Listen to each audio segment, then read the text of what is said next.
Hey, church family, Pastor Ryan here. I want to come before you, just pretty transparent. I want to come before you with a just kind of a heavy heart, because it's with much debate, conversation, prayer that the leadership team, staff, and myself, we've all decided that it would be best if we did cancel our Sunday gathering, March 15th, this upcoming Sunday. And we'll communicate about further events. But hear this, we are not canceling worship. We are still going to worship together. In fact, this is a very tall order, because I expect you all to show up for this, no matter what part of the country you're in or time zone. We are going to be worshiping online. We'll be streaming our service. It'll be a holy, creative, powerful experience. But it's actually a call to action, because you'll be inviting friends, neighbors to worship with you and invite them into this holy experience. So although you may be in your PJs, you will be still with us in spirit, just in holy prayer and worship this coming Sunday. Now, I know you, church, because I feel the same way. Why close the doors to the church when we should be opening them even wider?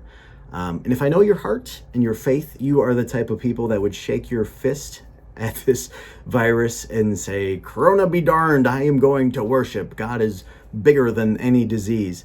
And I absolutely agree. In fact, I had a gentleman literally 2 minutes before I started shooting this come in and say, what this COVID stands for? This COVID, it means Christ overcomes viruses, inflictions, and diseases. And I absolutely agree with that. But God has different ways of showing up, right? A healing, a cure. He can show up with divine intervention. And I think in this case, God gave us some great information. Some wonderful doctors, scientists, leadership, officials in the healthcare system say, do not gather in large groups. Stay 6 feet away from each other.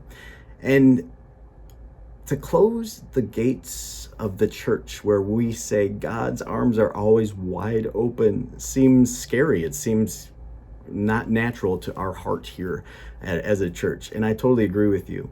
But I will say this, we are not the building. We are not the four walls of the church. The church is us. And in fact, I think we can be even better witnesses. In fact, if you want to go even further with this COVID, Christ overcomes viruses, inflictions, disease, if you want to throw the 19 on there for COVID-19, from 2 Kings 19:19, it says, "Now, O Lord our God, save us, I pray you, from this hand, so that all the kingdoms of the earth may know that you, O Lord, are God alone."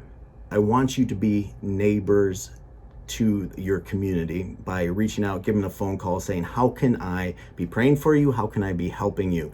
Can I go grocery shopping for you? Can I do this or that? Especially to the people in the at-risk age, or at the maybe people with weaker immune systems, whatever it takes to be Christ to those people in this time. We will be in constant communication with you, letting you know what's next for us, church. But please know this, that I do really, really think that God is bigger than this, and we're not closing the doors for that reason. We are not acting out of anxiety or fear, but we're acting just to keep our flock safe, and the most safe we can. As Christians, we're not called to be safe or even comfortable.